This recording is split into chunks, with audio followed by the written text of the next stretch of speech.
Yo, yo, yo, what's up, everybody? Thank you for tuning in to yet again another fantastic indie creator interview. It's your Cape Crusader Cody, and we are keeping it geekly with our returning guest, Laurie Calcaterra. We're here to break down Path of the Pale Rider and everything in between, excuse me there. And I'm excited to have you back. We were talking backstage. I had the issue 2 reread issue 1, and holy crap, Jude St. Clair is, man, he is going through the works.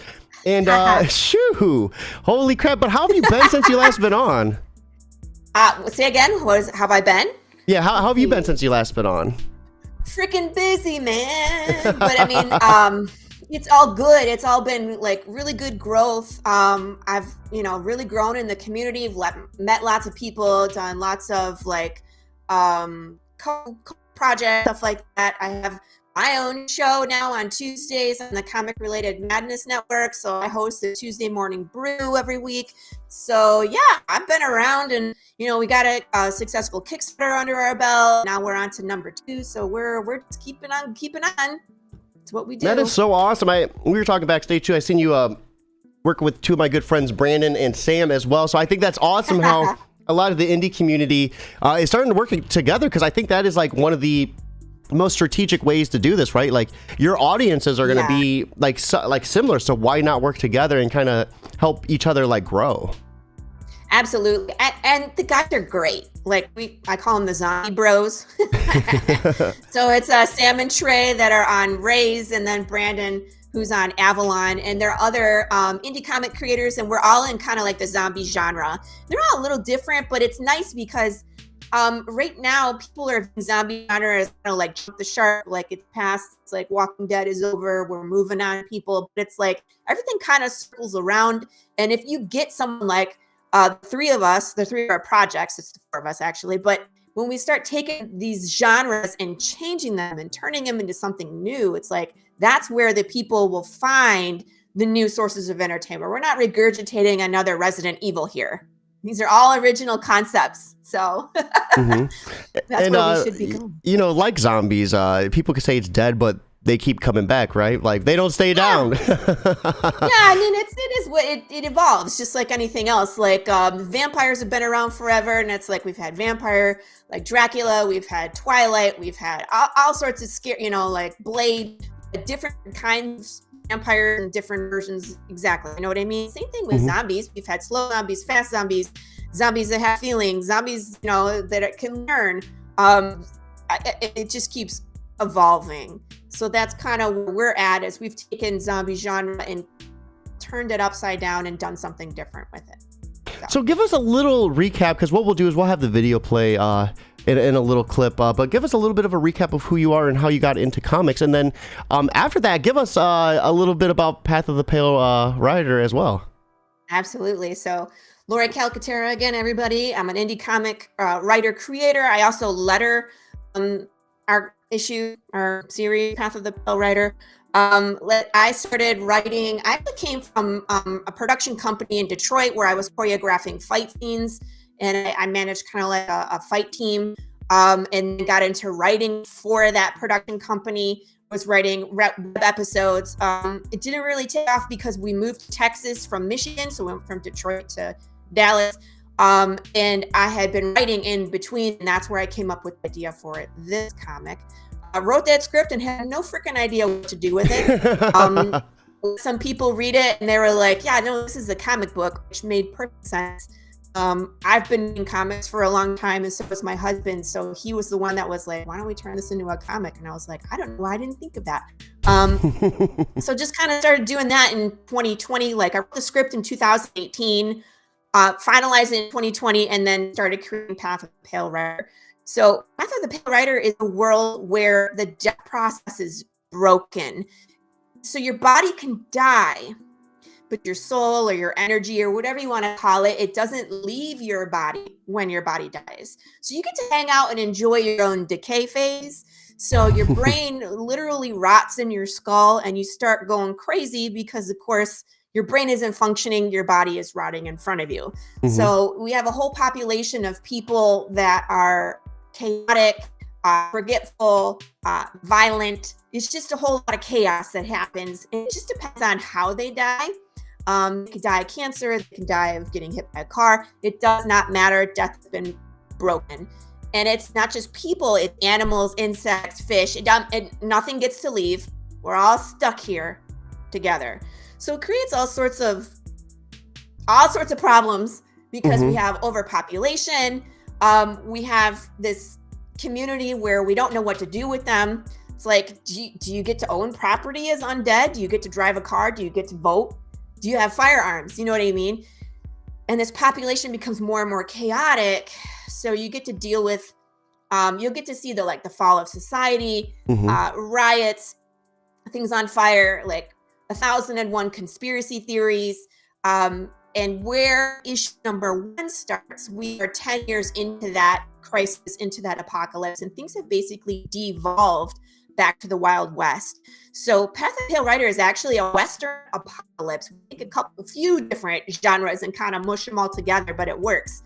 So you got like a sci-fi element, you got, of course, the Western element, and then a horror element, all kind of mushed into one. And man, it's exciting when they're all together. It's really cool. Yeah, I had a blast reading this. I don't know how much of issue 1 you want to go into, but man, it was that bear is like, I remember seeing just some of the sneak peeks of the interiors when we last talked, but like actually seeing the fight sequence was like, holy crap, dude. And I know. And Prince, like, oh my God. We won't spoil that for the people, but if you like characters in my story, there's a good chance they're not going to be around for long. We like to squish people and things. So, keep that in mind.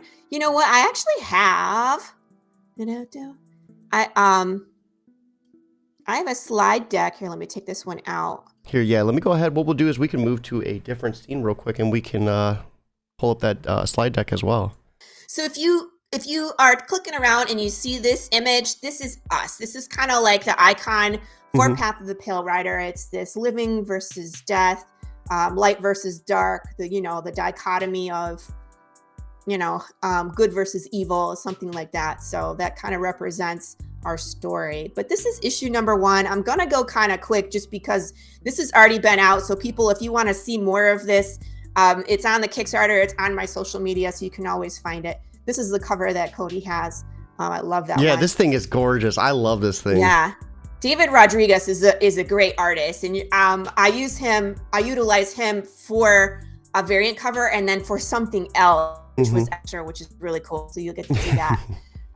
We got Big James Bear, and of course, I love that right there. That's what a Clint Eastwood. Yes, the good, the bad, and the ugly. Yeah, that's if awesome. you look up the movie poster for that movie, that's what this is paying homage to. So Everett Watkins is the artist, and he does a great job for us too. So yeah, we're 10 years into the apocalypse. And I have black and white pages, and our first issue was in black and white, but I wanted people to see what Marco is capable of doing and in color as well, because we're really pushing for that color stretch goal this time. We would love to skip the black and white stage and go straight to color, because look at this it looks work, gorgeous. you know what I mean? It looks gorgeous. I mean, just like that second panel with like the light hitting his eyes and the eyes squinting. I'm like, so what's the stretch goal for the second issue that you need hit? It was around 7,000, I think, right? 65. 65, will get us to color. Yeah, we'll go back and we'll color issue number 1. And in fact, some of those numbers might change because I've partnered with a publisher. So my overhead cost is different than when I projected stretch goals and the budget. So if we get it right around 65, we'll see if we're a little short. I still might be able to do color. We'll have to see. I have to just crunch numbers, I really like seeing that in color, though. It's like you can tell from black and white to color is like two different worlds almost. Right. It's like his black and white is still amazing. You still see a lot of detail, but when Marco colors things, it's so superior. I can't even, there's no other way to describe it. So what's that thing he's tapping? I don't mean to interrupt you, but so like right here, that seems like it's a big pivotal part of the story. Yeah, I wanted to introduce some of the technology created of this world. So of course, when your problem is death, and the main thing that Jude has to deal with is, are you alive or are you undead? And that's one of the things that the government kind of stepped in and did. So as people, die, they become more chaotic. So they created this device called a disc. So they wear these on their chest and it amplifies the heartbeat. So if they tap it, it lights up. So you see the heartbeat going across. So it'll turn green when it's living, and it has a speaker at the bottom. So it will amplify the heartbeat sound as well. And if they're undead, it turns red and it kind of gives that flatline alarm, like, you know what I mean, that we're all used to hearing in the movies. So that's one way for like a police force to walk up and just like tap you on the chest and find out whether you're living or not. You know what I mean? So it's kind of like a driver's license. They want you to have it on you at all times, kind of thing. But since it's technology, they're hackable. Very problematic too. Right. Or they can malfunction. You know what I mean? So it's like, what if you're alive and like the batteries die or something goes on the haywire and all of a sudden tells everybody you're undead? I was just literally thinking in my head, like, dude, hopefully your batteries don't die with this thing. Right. So you'll see these show up quite frequently in our story because a lot of our characters are wearing them. You're going to see an extended flashback. You're going to see how the government has weaponized discs.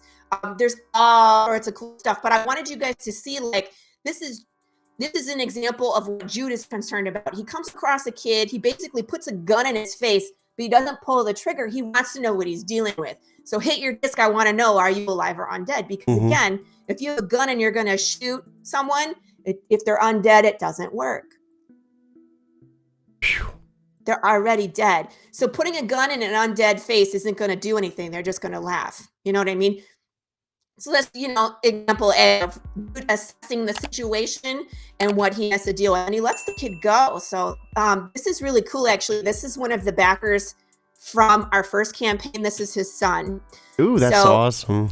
Yeah. So we had a level where, if you backed that reward, we would draw you into the comic. And I promised everybody that we would most likely kill you, but there's actually a couple that we let live. So mostly in issue 1. Going forward, you either show up as a zombie or we squish you. So if you want to enjoy yourself on page and then be like, oh, I'm dead, that's kind of what you get here. So again, Jude in the wild. He has these quiet moments where things are beautiful, which are immediately interrupted with danger.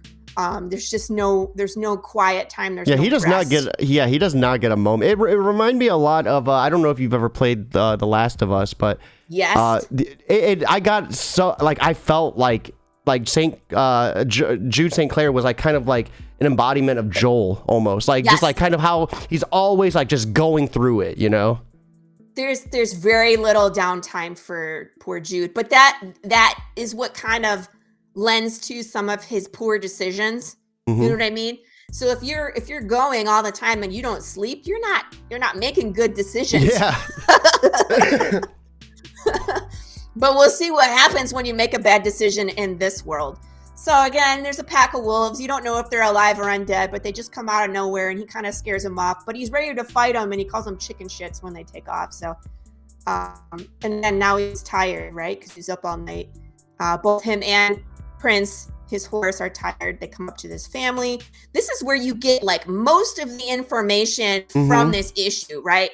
Because he's talking to this lady and he's just like, I'm looking for Santa Claus. And she's like, aren't you a little too old for that? And he's like, not the legend. I'm looking for the town Santa Claus. And she's like, well, there's a road and there's a town, but I don't know what the name is. Kind of like all in the signs are gone at this point, right? So he asks her for some water. Has this moment with this little girl. And it's nice to see, if she's less than 10 years old, she might not have been around to experience all the turmoil. So she's very innocent and she's very like interested in the horse and wants to give the horse apples, but of course they don't have any. So Jude has this like kind of a secret moment with this girl. He's nice to her and he gives her a secret like, hey, Prince is a girl and her full name is Diana Prince. And I named her after a warrior woman who used to protect the human race. And of course, Prince has a star on her forehead. So it kind of reminds me of Wonder Woman. So yes, Jude St. Clair reads DC Comics in this book. So just a little Easter egg for the readers, I thought it was really interesting, for the little girl too, because that's like kind of like post 9/11, right? Like there's a lot of children who were born after that who have like no idea what America was like before. Yeah. and didn't live through that, so didn't understand. They can't connect to that feeling of, I don't know, like anxious and terror and sadness and just destruction. It's like Mm-hmm. they can learn about it in a history book, but they didn't live They through that yeah. moment. So that's kind of what this child is. It's just this innocent child, and of course the mother is just like, I don't fucking trust you, dude. You know, like get your water and get out of here. You know, because that's how the world really is. So. And then, of course, here we are at the Kickstarter preview pages. So there's 8 pages here where Jude is on this cliffside road. It's super dangerous. Things are all falling apart. This sign, Dead Bear, like pretty blatant what he's going to find here. It has a conversation with Prince, like, hey, we can go, but we just have to do what we've done before. We have to be extra quiet. And she agrees. I love the shoe part, too. Oh, my God. It was... Where he's like, I got something for the occasion, you know, and I know it's a little early, but enjoy your new sneakers, you know, happy early birthday. So it's like, she's his companion. She's not just his transportation. It's like The Witcher and Roach, you know what I mean? Where he has this personal relationship with Prince. And we'll just continue. So goes around the corner, finds this glass, makes a stupid decision to like dive for it, picks it up, and it's this glass that has the map of Las Vegas on it. So, and then realizes like, that was dumb. What the heck am I doing? I'm not making good decisions. Let's get out of here. So throws it in the thing, you know, says, I have a bad feeling about this. Little Star Wars Easter egg there. Goes around the corner, and there's bird eating this thing, which takes up the entire road. So at this point, it's like, you have to sneak over this bear, or you go back. Like, there's no way around this thing, right? So here's this, I love this moment and how Marco drew it, because the bear takes up the whole road, and like that bottom panel where you see Jude stepping over and how close to the edge and how like it's so good and anxiety where like the road is crumbling beneath his feet, and like he's helping Prince over this bear, and her like foot just through his hair. It's like, oh my God. And they have this one moment of like, oh, we made it. And then she trips. Out comes this glass. It shatters in the road. I love that moment where Marco drew Jude just looking at the glass, like in panic, like, oh my God. And then, of course, James, that looks gorgeous in color too. Holy crap. Yep. Yeah. So this is actually one of our stretch goals too. If we get to 5K, which I'm sure we will. Everybody gets 5x7 of this bad boy to hang up. Oh, that looks gorgeous. Holy crap. So speaking of... Oh, go ahead. Go ahead. I was going to say, speaking of the comic, though, this isn't just like the moving... You got 2 other moving parts going on right now, too, as well, right? Yeah. We do the comic book, and then we create this, like, fan experience along with it. So it just depends on, you know, how you want to participate. It's like you can read the comic, and that's kind of like the main story, the death, dying, destruction. It's the meat and potatoes, right? But then we also have short films, which people can interact or they can participate in. So I open them up for fan participation. And then we also have riddles. So I'm going to pull out, this is the Jose Martinez cover with Big James, but on the back, we have a riddle. So I will teach you how to solve this riddle today. So if you have the physical copy like Cody does and you open it up, there's a crossword puzzle called Seeing Red, and it has this little thing with a key on it. And if you see imagery with keys or skeleton hands pointing, it usually means look a little deeper. So if you take this little piece of red cellophane and you run it across the edge of this comic, the red kind of fades to the back, and there's blue writing in there. It's kind of hard to see on the camera, but there's blue writing and will pop out. Do you see the FB? Yeah. Right. So there's more writing as you scroll down. So it says FB, search. See what I mean? Group. And then POTPREs. Oh, look for the Facebook group? That's so cool. That is so. We talked about this last time, but what was some of your inspirations for doing these puzzles? Like some of these puzzles are really like in depth. I love like it adds like a whole other like level of immersion to the comic book reading experience. I don't know. I just love riddles. I saw this is something just really out there, but Neil Patrick Harris loves riddles. And he has this deck of cards. You can get a Neil Patrick Harris deck of cards. And on the Joker, around the outside is, I think it's Morse code. And if you solve the Morse code, it sends you to a web page. And then he has like 3 or 4 riddles that if you solve his riddles will get you to something else. You know what I mean? So it's like the web page where it's like, there's like a cassette recorder and you can play in their music. But if you play it backwards, it plays something else. Ooh. And there's a little box at the bottom where you can type. So if you figure out the riddle and you type the answer into the box, it'll take you to the next riddle. So I decided to do something like that. And I wanted people to be able to have like a rabbit hole into and go to one end. You know what I mean? Where it's like, this one will take you to a place where you get to have bragging rights. You get to interact with all the other people that have solved the first riddle. The second riddle, you actually get to...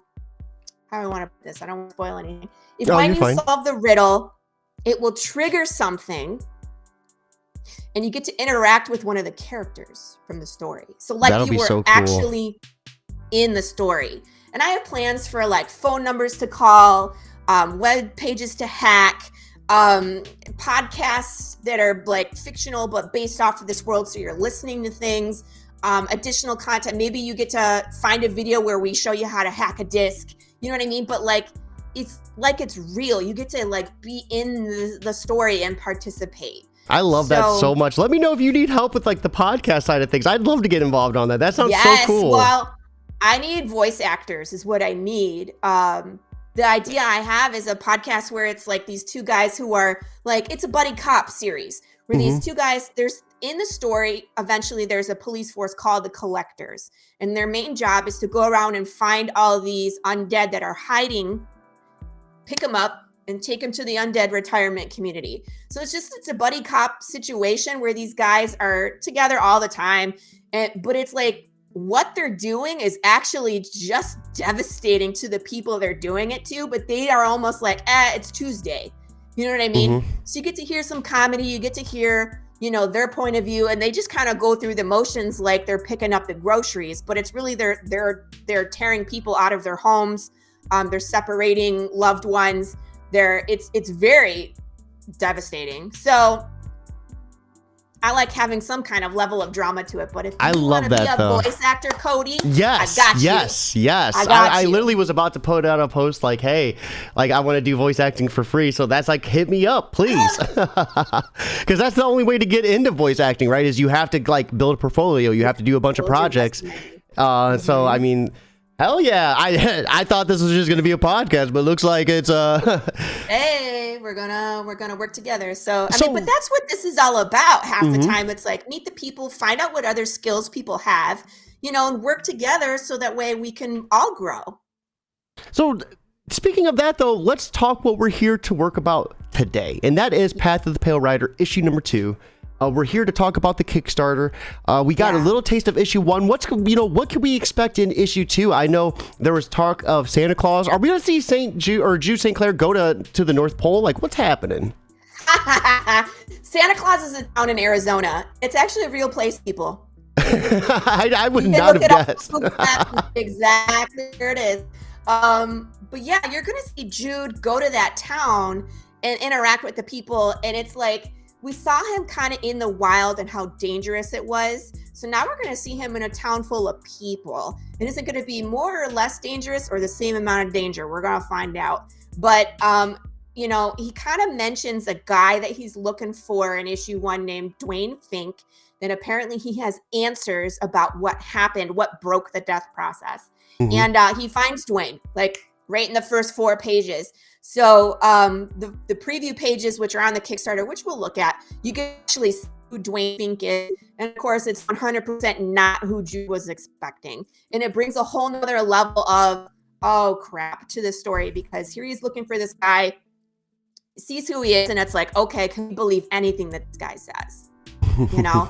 So we'll have to see what Jude does in order to get information, how serious he is about it. And he has like some really funny quirks about him that are going to start coming out in these issues. So Jude actually, he is hearing, but he had someone in his life that was deaf. So he can utilize American Sign Language, but a lot of times he will sign something different with his hands than what he's saying with his words.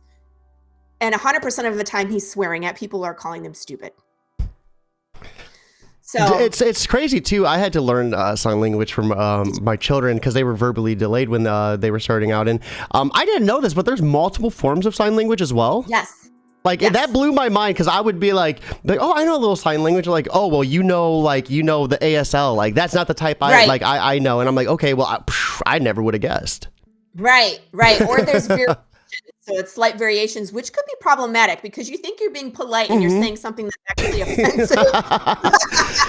Like, whoops. So we utilize American Sign Language in the comic. So you're going to see that a lot in issue number 2. Well, not necessarily in it, but about it. So like one of our t-shirt designs utilizes American Sign Language. And then the riddle actually is written in sign language. So you have to translate that in order to answer the riddle. Ooh. So... Oh, I love that. And speaking of issue 2, it looks like you lowered some of the stretch goals as well. One of them being smashing some pumpkins. That sounds like it'll be a fun time. It just worked out where it's like Halloween is right around the corner. We end October 30th, I think at like 9:30 or like just before 9:30 Eastern Standard Time. So I set a stretch goal and it was high. You know, I mean, you always in the beginning you put something high. So if we get there, there's an experience. So at like 12,000 and 15,000, myself and one of the artists involved were going to dress up and freaking destroy first it was watermelons, and then it was like, oh, it's Halloween, we're going to destroy pumpkins. So I being a martial artist and, choreographing fight scenes, blah, blah, I got a bunch of weapons. So I have 3 machetes. And then I was like, it would be even funnier if it was a sledgehammer. So I'm going to let people decide, or I might use multiple ones. But if we get to 6,000 instead of we will smash pumpkins. The artist who is in question, who will also smash pumpkins, this is 6,001, just one more dollar, and he would go in full out red dress, blonde wig, heels, makeup, and a stuffed bra, and he will smash. He told me he'd even wear a thong. Who knows what the hell he's gonna do? But I'm probably gonna pee my pants because it's so funny because I want to watch this man smash pumpkins and probably fall on his ass. So we're gonna do some things, but I did like a little promo about it. I think that's what you're. Yeah, let's go ahead and check that out as well.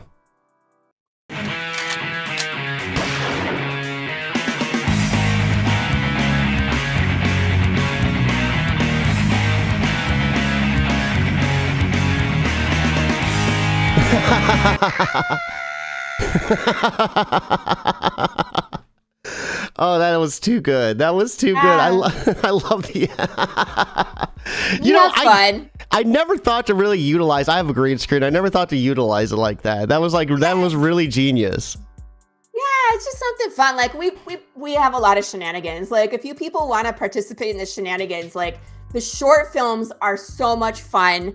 The first short film we did a commercial for the Undead retirement community. So if you were in Path of the Pale Rider and you're just flipping through the channels, like this commercial could come on where it's like promoting people like buy your spot now because it's going to fill up, right? Because none of us get to leave. So we're waiting for you. We're growing, we're building, and it looks like a legit commercial. And then it like fritzes out and there's static. And then it shows you like riots and like, oh, the chaos. Fire. I remember that. Yes. Yeah. And like we simulate a shooting. I never want to say we do a shooting because we didn't actually shoot nobody, but we simulate a shooting. Like it just kind of gives you the idea of like what the world wants you to think it is versus what is really happening. So we give you that good juxtaposition of, hey, coming in, white picket fences, So like people were in the riots and I made them all arm badges. They had like a patch that represented like their group, but it says dead outside, still human inside. And it has like the symbol of the disc like X'd out. So yeah, we go pretty far. And this one we did, we explored conspiracy theories about the death process. So I didn't give anybody any clues. They were allowed to say whatever they wanted. It's the red one. If you scroll down. Oh, wait. It's there. Oh, you're talking on the Kickstarter? Yeah. Okay, sorry. I thought you meant you added it, so I went back. I was like, where? No, scroll down. Okay, I got you. Yeah.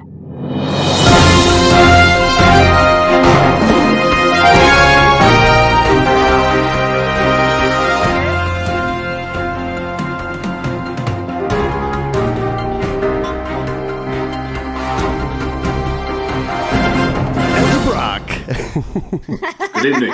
Thank you for I'm glad you joining got us that. on Channel 13 WDED. I'm Lewis Landon. Cody, As you know, I don't know if we've been people can hear following it. this. Can you Oh, hear yeah, it? we can hear it loud and clear on our end. Okay, And now I we'd was like like, to go I don't live hear anything. to Ellie so Brock on location. Sorry, the audio won't play on Talking to yours. you, Sorry. the viewer, Okay. on what you think caused this horrific crisis. I've seen it. So. Ellie, good evening. And how are you? Hello, Lewis. How are you? I'm here on location today. We're going to walk the streets and see what people have to say.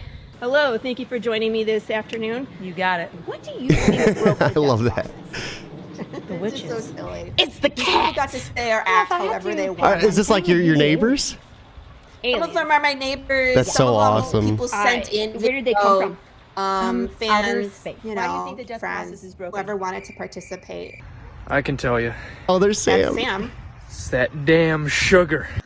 That's a good question. And a lot of you are going to say the My government. French is I know, on in her fact, face. She's awesome. most of you are going to say the government. I think it's the government. No comment. Do you want to talk about what you think broke the death process? Sir.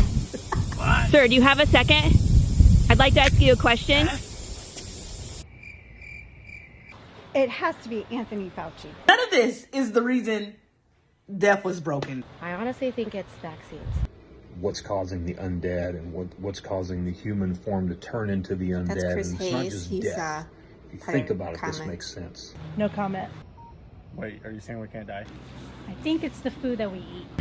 It's in our candy. I'm not answering no questions. Pops Van Zandt, looking crazy. Maybe That's my it's not- editor, by the way. I bet it's the cats. I know it's the cats. Not the Everything's cats. Genetically processed. Not the now. cat. So Always the GMOs. cat. Remember the pygmies? I think they're back. No fucking comment. It's the nanotech technology. A pale horse, and he who sat upon it was death. Can you elaborate? Look, man, I don't know. Back off. Maybe this is Brandon. all just Yeah, I was gonna say that he looked familiar too. I think you guys are all at fault. The media, the government, Big Pharma. You guys know who did this, and I won't stand for it. no comment. It's in our coffee. Who drinks coffee with sugar? Well, I mean, your body does. So where can people Everybody. go find this information? Google. That's what I think it is. Like specifically yogurt? Not the yogurt. It's in our drinks. Can you be more specific? No. Is there a cure? I don't think so. Honestly, I think there's a colony of pygmies, and I think they are out casting voodoo spells. Was it hard to edit the mic into some of these? It's in the brisket. Yes. Green screen. It's in the barbecue. Yeah, I was gonna say like the way the mic moves and everything. Like that seems like it'd be a pain. It was the witches. Nah, it wasn't too bad. That was actually one of the last things I did. The hardest part was trying to get everybody out to do stuff because they were like, "I don't know what to say." He must have given me some bad stuff. You just said I don't die. Your body dies. Like, but this guy's hilarious. Yeah, you stay in it while you decay. It's sugar. Don't believe everything you hear. It's absolutely organic. Just the meat, Barbecue and the brisket. water, In the water. and the vegetables. Test the limits of life. It's McDonald's. McDonald's. McDonald's. And the reason I say that is if you think about it, their food don't actually burn. Their a good food point, was though. designed to be consumed by the dead. But see, if you take So it... let's go then ahead you got- and dive into some of issue 2 a little Do me a bit. favor. Go to the end though, because I go The out end? with a bang. All right, Just go back to where I start. Not that far. Go back there. Yep. right here. Right there. Right there. What's up? I don't know why the dead I'm Brandon. Look at me. What the fuck? And there you have it. We've spent all day asking people what they think. There's some truly wild accusations out there, and let me say, we really have no idea.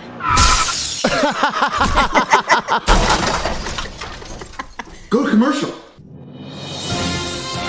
That was awesome. Somebody call 911. Someone called That was a 911. lot of fun. People were at first were like, I don't know what to say, and then they all got like really into it. So there was so much footage that I mean, like I cut it down to 5 minutes, but there's a extended version below that's 8 minutes because they just go on. And then when we get to 100 backers, I'm actually going to release the blooper reel for everybody. So. Oh, that is awesome. We are looking at Path of the Pale Rider issue 2. We're back with the next issue of POTPR, your favorite Western apocalypse. Join Jude St. Clair to see what trouble he gets into next. Currently at $4,105 of a $4,550 goal. Holy crap, you're right there, inching towards that goal with 76 backers in 9 days. Pull me out of my misery, please. Right here is the link. Be sure to check this 90%. out with us. And if you're unable to back, be sure to share this on Facebook and Twitter, anywhere you can with a link. Word of mouth is 100% free, and getting as many eyes on this project as possible is going to help get it funded quicker. So let's get this done, guys. Yeah. So Path of the Pale Rider is a brand new Western apocalypse comic series created by Laurie Calcaterra. We're back. We are Path of the Pale Rider, and this is issue 2, a multimedia experience. So I love that too. I think it's so cool that you not only have the puzzles, the films, and the comic, but just the immersion. I love how like with issue 1. You like right here, you like personalized stickers on the back. There was the envelope that had the wax seal on it. I don't think I've really ever had that experience with any sort of a Kickstarter. So I think it was really cool that you want like that extra length to make it that much more like personable. Thank you. Yeah, it's like I want to make sure that people get what they pay for. Kickstarters, you're paying a premium for an issue. I want to make sure that I'm doing it right. Like we make sure that we mail it in a Gemini mailer. A lot of times I'll stick extras in there.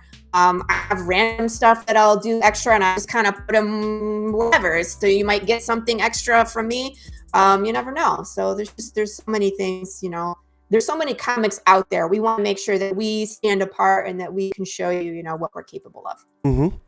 And so this is a wild Western apocalypse that pays homage to spaghetti Western, sci-fi, zombie movies, Mad Max, I Am Legend, Book of Eli, Fallout, and many more. And man, Jude St. Clair is a total badass. I love him as a protagonist. Like, yeah, he is such a badass. This is issue 2, 24 more pages of following Jude St. Clair through the apocalypse where the dead don't die. So here's a look at some of that character concept art. And yeah, I love this right here, man. This dude is a total badass. Yeah, and it's so funny because he's been around for 10 years, so obviously he knows what he's doing. But yet he's still like a kind of kick the dog character where it's like he gets into trouble and can't get out. So right here we have a awesome variant. Give us a little bit about this variant right here. Oh man, Ken Salinas does this great style called Voodoos, which is super awesome, where he'll take your character and then turn him into a voodoo doll. And he right before he did this one, he spent all weekend at frickin' New York Comic-Con, and he finds like big time artists and like shows them the work he's done. So he had a Spawn cover and found Todd McFarlane and was sending me pictures when he was hanging with Todd McFarlane all day. Oh, that is so cool. Yeah, I was like, wow, you're living my best life, sir. So he agreed to do a cover for us, and I love this one just because it's Jude. You get like Mauled Big James, but you also get Prince, whose stuffing is coming out. So too soon. So is this the color of Prince though? Like, is he white with the black mane? She's like a lighter color. She's like a tan with dark hair, and then has the star. So yeah, so it's pretty accurate. So what's the story behind a female horse being called Prince? Well, her name's Diana Prince. Remember? Oh, Diana Prince. Diana sorry, Prince. brain right, fart. But Prince is just kind of, it's easier to say than Diana Prince all the time. So it's Prince. So it's also like, it's a little Easter egg for people who read into it and find out what the real name of the horse is, you know? I gotcha. And then you said right here, this was not how you actually sign it? No, that's it. That's bullshit. Oh, that's it? That's right it? Okay. Oh, he's saying bullshit. He's signing bullshit in sign language. That's so funny. And then, of course, below that is our abbreviation for Path of the Pale Rider. So that's one of 2 T-shirt designs. Actually, the Ken Salinas cover is the other t-shirt design. So there's your 2 t-shirts if you're interested what the designs are going to be. I love this one. It's just so funny. If you look at the way that Marco drew his expression, he's just like totally over it, you know? When we were scrolling through, I thought when we were scrolling through it, when you said that's bullshit, I thought you meant like him signing it, but he was actually just signing the word bullshit. Yes, that's what he's telling. That's what he's telling everybody is bullshit.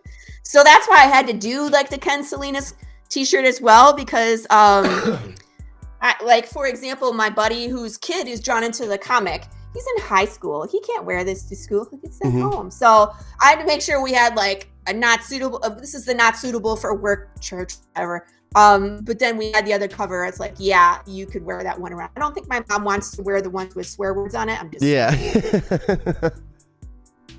So you've also been teasing a black and white version of the Choose Your Own Path cover as well. So give us a little bit about the Choose Your Own Path. Yeah. So so last time we campaigned, and I, when we were talking about the ins and outs of the world, it became very clear that people were like, it's a hard place to live in because there's too many choices to make. You know what I mean?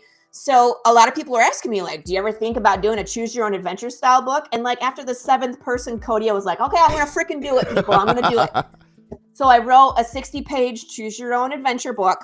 This is the spread cover that Marco DeFillo did. And I kind of was showing people the black and white one, but it's fabulous in color. It looks so There's gorgeous. So much going on here. Oh my gosh. And he references so many things. And it's really funny because when you fold it, the head of the horse gets cut off. People are going to think I have something against horses. I don't. That was 100% Marco.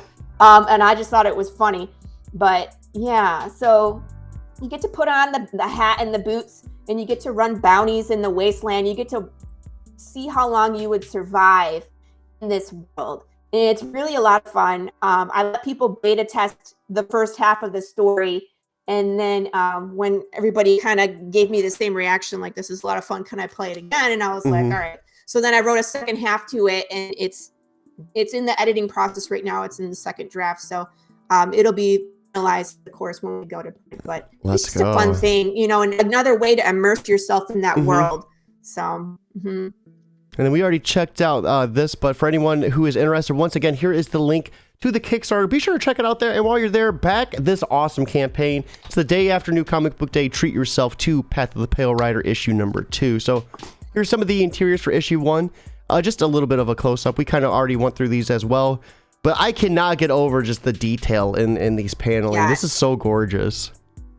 Like the dead Marco hand does a breaking great off job. right there. I love it. like into his face. Yeah. That's gross, Marco. He's like, yeah, I know. Bravo. And then right here, we've seen this in color, but even just in black and white, this thing looks gorgeous. Yeah.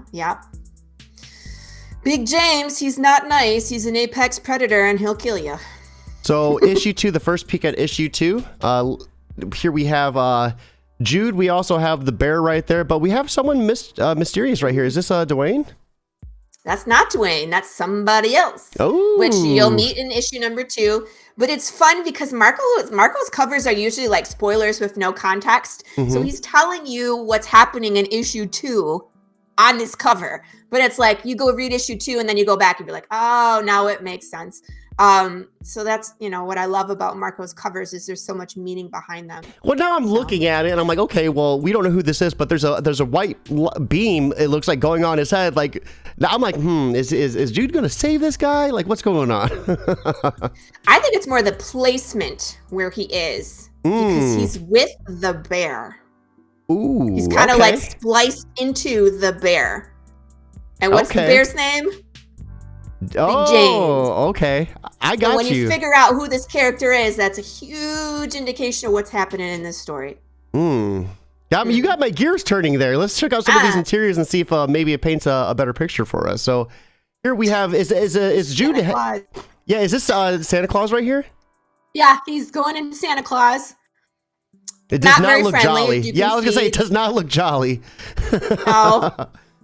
It's kind of oxymoron. In the saloon, Jude's like, the guy's basically like, between the roads and the bear, nobody comes here anymore. So they're kind of weary of him being a stranger in this town. And he's like, yeah, I'm looking for this guy who's like super important, has substantial information, named Dwayne Fink. And he's like, oh, he's right over there. This guy. And then, wow, this looks so gorgeous in color too. That's what I mean, man. Everybody who's like, yeah, your comic is great in black and white. And then they see this, they're like, oh, no, I want color. And I'm like, I want color too, damn it. Let's go there together, people.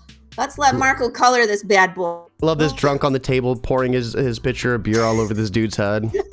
He's like twice. He keeps spilling his beer on the same dude. Falls off the table, gets on the drunk tank. Before we get into the creators, let's go ahead and go through some of the tiers as well. Yeah. So we have, for $5 or more, download this, a digital copy of issue 2 and the name on the thank you page. Yep. For $7 or more, you get download this and that, so you get both copies, issue 1 and issue 2. Outstanding price too. How many pages is issue 1 again? Is that 24 as well? 24 as well. Everybody gets put on the thank you page if they want.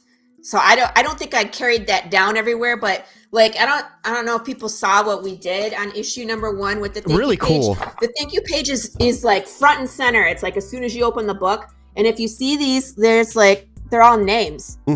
Everybody's name is put together into this skull. I was so happy when I found mine on there. I was like, there's me. It's like you got to play Where's Waldo to find it.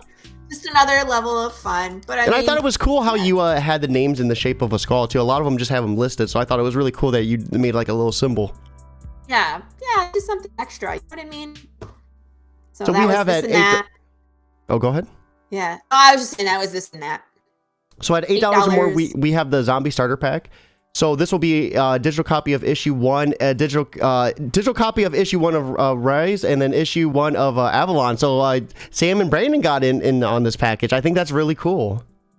Yeah, it's just something we do to help each other out. Like if you guys are interested in horror and the zombie genre, we do this for each other. Where it's like on theirs, we'll do the same thing. It's like you can utilize my issue number 1 and try to see if people are interested more in that. That's fine. So, anything. And plus, it's like if they're into Rays and they get this one and they read my comic, they might come along for my comic too. So, cross promotion, people. It's a good thing. And then we have Let's Get Physical at $10. So this will get you issue 2, a cover A for $10. Yeah. At 15, no bells, no whistles. Just at 15, though, you have To Have and Hold. So is this the one with bells and whistles? Well, it's just like it's your A cover. The digital and the physical. You know what I mean? Gotcha. So you can read the digital as soon as it comes out, but I'm still going to ship you a physical copy. So this is like a cover, and then all the $15 ones are now variant covers, but single issue comics coming to you with the digital. So we have variant C, variant B, variant D as well, and then those variants are down here, right? Yeah. Yes. So right here is variant B, which this is awesome. So you have Jude behind bars. This is the David Rodriguez cover. So your cover, this one, same guy. No, that is gorgeous. And then right here is going to be the cover C. So Welcome to Santa Claus. Yes. When I was scrolling through this, I was like, man, this is so brutal looking. I love it. Yes.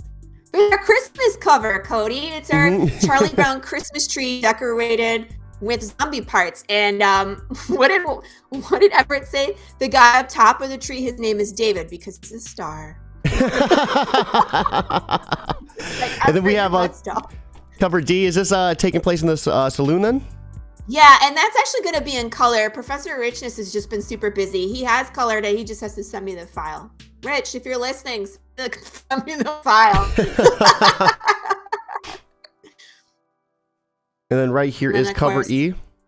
Yes, by Ken Salinas. So. And then at 25, we have Winter Chicken Dinner. You get all the digital and physical issues with this one. So this is going to be a heavy hitting bundle as well. So issue 1 and issue 2, both physical and digital. Yeah, we've gotten quite a few backers there. So we have the NAD special. Give us a little bit about that one. So a friend of mine, his name is Nat, and he wanted to have like a collector version. So, like when you read comics, you want to open it up and you want to smell it, like thumb through the pages, and you know what I mean? But you're also, if you're a collector, you want that signed copy to like put on the shelf and it stays in the plastic. You know what I mean? We don't take it out, we don't touch it, because someday if it, grows in value, it's untouched. You know what I mean? So when you grade it, et cetera, et cetera. So that's what this one is, where it's like you get the digital copy. If you want to read that first, you can. A lot of people that back this level really are getting it for the 2 physical copies. A lot of my people didn't even read the PDF. They wanted to wait for the physical copy. I'm a big person like that too. I don't know what it is. I don't know what it is. It's like having the physical book in my hand is so much than just scrolling on a computer screen. Right. And of course, with me, it makes a difference, because if you're going to solve the riddles, a lot of times the hints are in the physical copy. So, but that's what this is about. 2 A covers. One is signed, put on the shelf, and the other one is not signed, where you can open up and do all the fun comic book. Is that the only way to get a signed copy as well? No. And anything after this level, you get a signed A copy. So at 40, we get the Choose Your Own Path. So this is where you get the volume 1 of Choose Your Own Path. So is there going to be other ones in the future? Like with the Choose Your Own Path? If it's popular, absolutely. If people want more of this, I will. I listen to what people. I want feedback. Like people enjoy this, they want more, we will continue to do them until people tell me to stop. I'm kind of like Keanu Reeves. You still want John Wick movies? He'll do John Wick movies. You guys want Choose Your Own Path? We'll do it. There's so many other things that we can explore in this world where you have to make decisions and see the consequences. I did this one because everybody kind of knows, like, it's the land and there's some of the other stuff. I have to wait until we get a little further into the story so I don't spoil anything. So at 50 or more, we have the t-shirt graphic here. So you get a digital copy, physical copy of that sign as well, the t-shirt and a keychain as well. And then that t-shirt's going to be, is it going to be the bullshit t-shirt? You get to choose. So that'll be in the survey. You either get the bullshit or the Ken Salinas Voos cover. I love that bullshit. That looks so cool. And it's just so funny that he's signing it. I have to get one of each. I know. I was like, add 2. And then we have the wholesale purchase. So this will be 10 copies. The wholesale purchase will be 10 copies of cover A for your shelf at $50. And then 100 or more. So this is where you get drawn into the comic. So give us a little bit about this tier. So this is a popular one last time. So you still get all the digital copy, the physical copies. You get all the variants. And then, yes, we will draw you into the comic. All you have to do is send me a reference photo so I can send it to Marco. So we had, we had quite a few last time, but only 5 people actually wanted to be drawn into the comic, which is hilarious. So you see them. There's actually 2 in this issue. And then we have one more who's a young that we have not drawn yet. So, but if you want to be immortalized on the pages, again, we usually kill a ton of people. So you're going to see yourself either as an undead or we're going to bring you in and then squish you, which is part of the fun. You're going to freaking die. I mean, yeah. And if you get to live, that's bragging rights for you, because typically people don't live in this world. So. And then at $100, we have a metal cover. So you're going to get a metal cover of cover A. Yep. And then you get assigned just a regular cover A as well.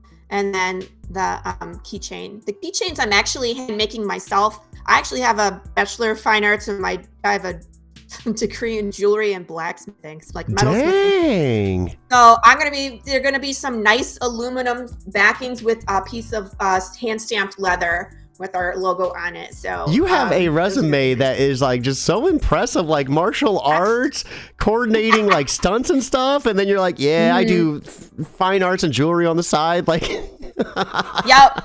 I play music, I bake, I'm the whole package, people. That is so awesome. At 150, we have Bones of Despair. Nothing like getting trapped in your bones for eternity. So this is going to be some limited collector items as well, on top of a copy of all the comics and merch. This one's pretty twisted. So what's so twisted about this tier? It's a secret, and you have to be brave enough to get it. I had one person brave enough to get it so far, but if you can imagine, like, you put a seashell to your ear, you hear the ocean. In this world, it's like the bones, you're still stuck in your bones. So if you put the bones to your ears, can you hear the souls of the damned and the bones? We'll just leave it at that. It'll be something you can put on your shelf. It is kind of warped. I'm not anticipating making a lot of these because people are kind of scared, and that's good. That's what I want. If you want one of these, it's definitely an experience. You're not allowed to share it on social media. We'll just leave it at that. Ooh, so you can't share it on social media either. That sounds like it's going to be some good. Some good. And then at 200, we have the Jude St. Clair Funko Pop. So, oh, you actually have it. Hold on, let me zoom in on it real quick. In biggin. That's so awesome. So, did this come from the Funko Pop like factory? No, I had this. It looks so custom legit made. though. It looks so legit. It does. Like, my guy is amazing. Super great, and he's part of the fandom. Like, he follows along and through, you know, everything we're doing. So it's him and his wife. I think they have a couple people, but he hand sculpts these and he hand paints them, and then she creates the graphics for the boxes. But look, That's so awesome. Yeah, I mean, it looks like a legit Funko. You know. See, I Beautiful. have one someone made for me, and mine's not even that legit. Like, they just took a head from one and then took the row from the other and just stuck it together. This was back then when I never used to have facial hair, and I used to like buzz cut my hair all the time. I was like, who is that? Is that Voldemort? Well, it's like, so it was like back, I used to be a big Twitch streamer, so I'd be playing Dark Souls all the time, and I called it going through my Britney phase, where I would just get so mad I would shave off all my hair. Not laughing at Britney, laughing at me shave my hair. Oh man, I gotta go back and watch some of those. And then that is it. So that is it. We are on to the stretch goals. Do me a favor, keep scrolling down. Someone get the other Funko Pop. So the Funko Pop from last campaign was Jude St. Clair, was this $500 singularity level. So she has the one white box Jude St. Clair, which is the most exclusive. There will never be any more white box Jude St. Clair. Mine is a brown box, and Marco and I have these. So there's two. And then everybody else in this campaign that backs the Jude Funko Pop is getting an orange box. So that's kind of your level of exclusivity, right? So we're making a it's a large pop. So it's bigger than that one of Big James the Undead Bear. Oops, hold on 1 second. Yeah, right here. So this one is gone, obviously, but I just wanted to let people, we're going to continue with the Funko Pops until people tell me to stop. Same kind of thing. Like when that came in and I showed it on social media, everybody's like, how do I get one? And I was like, okay, I guess I'm opening this up on the next Kickstarter campaign.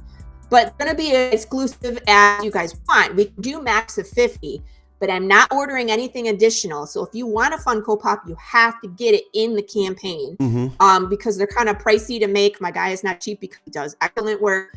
So it could be as exclusive as 1 of 4, 1 of 8. You know what I mean? It just depends on how many people order them. And since it's a higher tier, usually it's going to be more exclusive. So if we do another Jude, it won't be the same design. We'll take his shoes off. We'll make him half undead like David Rodriguez's cover, something like that. You know what I mean? That's awesome. So, but James the Undead Bear is coming next. So yeah, that sounds so brutal too. He's a beast. Yeah, that sounds brutal. That sounds brutal. So now we are on to the stretch goals. At 100 backers, you're going to release the blooper reel. So that's going to be from the interviews? Yeah, from the conspiracy theory one. And then was that your hot sauce too? Or what did you just pull up? Yeah, it's just something that my friend did for me. We're not putting them on the campaign. I just think it's super cool. And I'm not brave enough to actually taste this because it has ghost pepper in it. But my buddy does hot sauce, and he That made looks me a so cool. where it's like pounds of pale sauce, and I'm like, this is probably what broke the death process here. I would probably kill me. I love the hot sauce. That is so cool. I think there's only are you is that with Rabbit's Bad Song? Is that the person helping you? No, Chris? no, he's a super cool guy too, but it's Chris Brown from Laughing Rogue does. Okay, I gotcha. So. Yeah, I was gonna say that hot sauce. I've seen like that. The hot sauce is awesome too. I love that. So that would be a perfect thing for Rabbit's Bad Song, right? Because isn't his thing is something about rabbits and like fried chicken?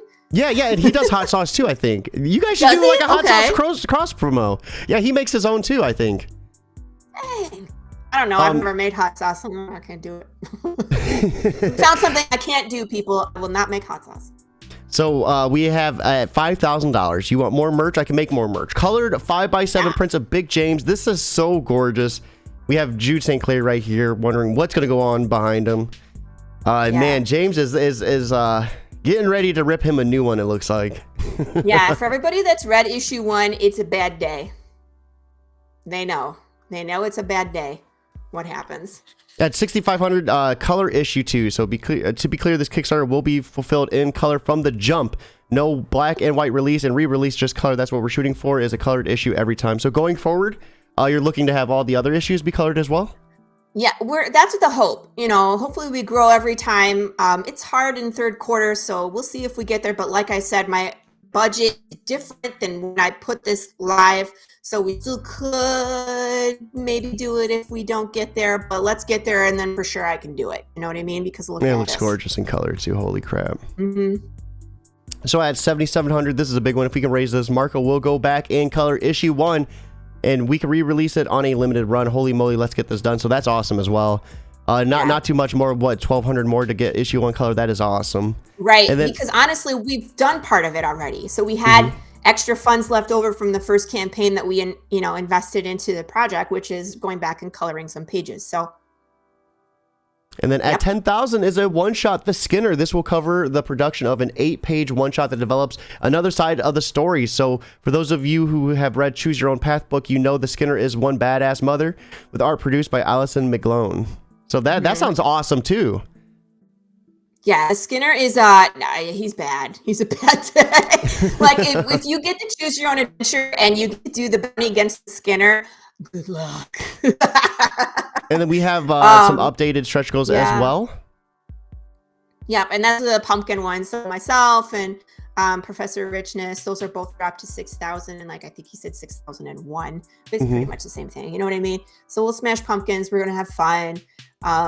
People who know me know I love doing stuff anyway. So if I can get the giant sledgehammer out and smash some pumpkins, it'll be a good day.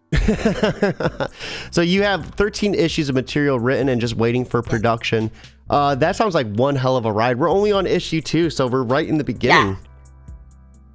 Yep, absolutely. It's like someone was like, hey, you're gonna start producing these a little faster, and I was like, I would love to. Let's talk about that. It's like, because right now it's just Marco and myself, but we'd have to bring some more people in. And in order to do that, it's like we gotta crowdfund. But yeah, like 13 issues. That's gonna take it. I mean, it's a wild story. If you guys can gauge what happens in issue number 1 and understand that every issue gets a little crazier and you find out more of the story. I'm 9 issues into arc number 2, and for how crazy arc number 1 is, arc 2 is like 100% more crazy. It's nuts. You know what I mean? So it's like, it's a wild ride, and I'm really excited for you guys to come along for it, And then we're going to have some more puzzles and riddles in issue 2 as well? Yeah, of course. I don't want to post it because people have been solving number 2. It's actually, I think it's easier than number 1.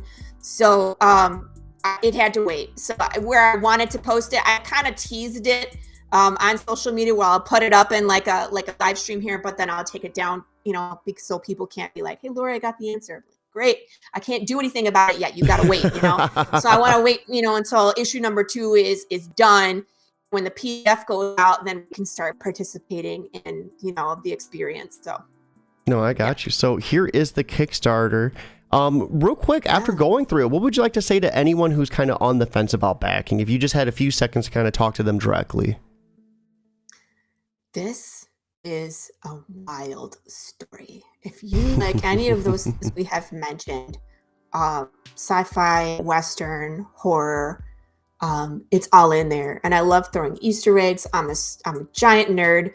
So you're going to see references to other things besides those genres as well. Like I reference Lethal Weapon. I reference Hitchhiker's Guide to the Galaxy. You're going to see a lot of stuff. And where we have gone from issue to issue 2 has really grown. And I am looking forward to doing more of those fan experiences, doing more cons, meeting more people, and just understand that I listen. So if there's something that you want from this experience, please let me know. I will make it happen. And if there's a reward level that you see and you want to tweak it, let me know. I make that happen too quite a bit. So absolutely, come along for the ride. We got lots of shenanigans to participate in. I'm pretty sarcastic. I like having fun. So we'll have a fun time. There's no hesitation. If you just want to do $5, power to you, man. Come along for the story, you know? I think that's about it. And I love you. What's next though? What's after Path of the Pale Rider issue 2? You know, what's next for you in terms of creation? Issue 3. It's all done. And it's like, so I need to have time to sit down and finish arc number 2. I have it all in my head, and it's like I'm up to the 3rd act. So now at this point, I've built all the characters and I created all the drama, and now it just has to resolve. There is a 3rd arc which will end the story. So yes, there is an ending. This is not an ongoing thing, but it's like by the time we get there, I'm gonna take you through such a crazy ride. You'll be ready for it. It's a great ending to the story. It's kind of like it's been thought out since the beginning, so it'll be great. I am also partner with Charter Comics, so they're my publisher. I will have opportunities to write on other things going forward. I'm going to be involved in a comic book called Psycho Sal, which is actually Kickstartering issue number 2 right now. Really cool story, and you get to see it from different perspectives. So like. It's a story about a serial killer that is functioning in New Orleans. And issue 1, you get to see the murder being investigated by the detectives. So issue 1, 2, and 3 is from like the detectives, the homicide department, you know, from their point of view. Issues 4, 5, and 6 are from the victim's point of view. Ooh, that's cool. And then 7, 8, and 9 is from the serial killer's point of view. That's so awesome. I like that. Yeah, I actually get to write 4, 5, and 6. That sounds like it is going to be so much fun, dude. Holy crap. That is awesome. Because I excel at making people like a character and then we're going to squish them. Yeah, you do. You do. So I'm really looking forward to like putting myself into this story and like really growing as a writer as well. You know, I'm going to be involved in that and like some of the other stuff with Charter Comics. They're writing a series called The Nut Brigade, which is super hilarious and not kiddie, but it looks like it's like Looney Tunes type of cartoon comic book, but it's about a band of squirrels that are actually assassins, and they're like responsible for like the JFK assassination and like all these. That sounds fun though. That sounds like it's so much fun. Like it's going to be a ton of fun. So I'm going to be involved in that. Like I really want to do more cons. And I have other stories that I've written. I've just chose Path of the Pale Rider to kind of get out there first. So I have like one of the web series I wrote called The Agency, which is about more like spies and espionage and heavy martial arts, heavy fights. But also it has like a really great twist to it. And it's what you think it is. So I have other stuff that's going to be coming, and I'm just excited to grow. You know what I mean? Yeah. So it's going to be a good time. Like I love coming in on other people's shows too. Like Cody, I love coming in and checking on you and be like, "What are you doing, Cody? Like, how have you been?" You're watching your progress, and I'm excited for you. You know, Thank you. Let me come back on the show. We'll talk again. Yay! You know, we can catch up and all the things that it's really cool to see the community grow, just as a whole. So I'm here for that. No, I appreciate that too. In my head, I'm thinking like, how can I get Brandon, Sam, and Laurie like on one podcast? Like, what could we do? Maybe a zombie panel. I know, Sam, if you're listening, I know we call your guys infected, but they're zombies at the end of the day. Let's keep it real. I mean, same thing with mine. I call them undead, but they're still. No, I always razz him because me and him, we were talking and he told me they're infected, but I see him on Twitter. He's like, check out my zombie story. And I'm always like, exactly. Which one is it? Pick it, you know? And I'm the same way. Like, it's a zombie horror. And I'm like, except for it's not, but So we come how do you explain to people? It's like it's too hard when it's a new concept and you got to like take 5 minutes to explain it. And like, it's a zombie horror. We've gone to one of my favorite parts of the podcast, and that's where I get to ask you a question that might help someone who's new into the industry. So for anyone who's out there and who is watching and they're having trouble building, I guess, emotional ties with their protagonist, building enough momentum with that character to have those moments of impact just really hit, what would be some of your advice for, really nailing that?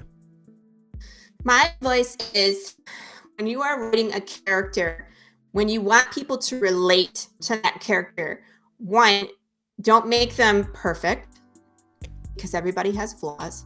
And two, show the reader who they are by their decisions that they make. Your story should be driven by the decisions of your protagonist. It's much more exciting to see your character choose what's happening as opposed to things happening passively to them. It doesn't really tell you who that character is if stuff is just happening around them.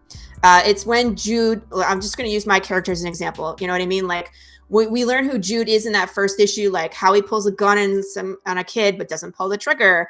You know, what he's like in the middle of the night fighting the wolves, like how he treats that woman and her child, and ultimately how he treats Prince, the conversations that he has, the path that he's on, and what happens at the end absolutely tells you who he is, how he picks his stuff up and keeps going. It's different than like someone else coming into the story and doing things to them. Yes, there's a reaction, but still it's like when you let your character choose things, that's ultimately my suggestion of how to get people to really know who they are and be emotionally attached. No, I like that. And I think, yeah. I think having them choose their choices really puts you in the mindset of who they are, right? Because it might not be a choice you would make. And then you're in your head having that internal conflict of like, well, who is this character compared to me as a person? Like, it really gets your gears churning. I think that's awesome. Thank you so much. Laurie, this has been an awesome chat. Everyone watching, here is the link once again to check out this awesome Kickstarter. If you're unable to back Path of the Pale Rider issue 2, you know what to do. Share it on Facebook and Twitter. Word of mouth is 100% free. Laurie, thank you once again for stopping by. This has been an awesome chat. Where can people catch you? You said you do a live show of your own now? Yeah, I'm all over the place. In fact, people are probably sick of me at this point. Sorry. So I have a Facebook group called Path of the Pale Rider. I have Instagram at Path of the Pale Rider with an underscore between all the words. Same thing for the TikTok at Path of the Pale Rider underscores. I have a website, www.pathofthepalerider.com, and Twitter is at Path of the Pale Rider. Tuesday mornings, I'm on the Comic Related Madness Network. My show is called the Tuesday Morning Brew. It runs from 11 a.m. to 1 p.m. Eastern Standard Time. We usually have a full group. It just depends on who's willing to come on that day, but it's like herding cats. It's a bunch of comic book creators, and we all talk about crazy things. I will periodically have guests come on and talk about their projects, and just kind of like the show. It's organic and crazy things happen. We don't have a filter. We drink coffee. We're over caffeinated, and I play with knives. That sounds like a fun time, though, right? Coffee and knives. That's what we do. I'm going to be at Cowtown Comic-Con this weekend, actually tomorrow. Woo! The 22nd and 23rd. It's in Fort Worth. So if you're in Dallas, Fort Worth area, come see me at booth 1803. You'll get to see myself, and you'll get to see Marco DeFillo, who doesn't make appearances and never comes on the shows because he's shy. And I keep trying to get him to come out more, but you got to convince him not to be shy. But if you love his art, we're going to be at the same table, so you can come see us together and we can both sign your book. It's really cool. So. No, that is so awesome. Well, guys, you know what to do. Check it out. I hope you all have an awesome Thursday night. But most importantly, guys, keep it geekly.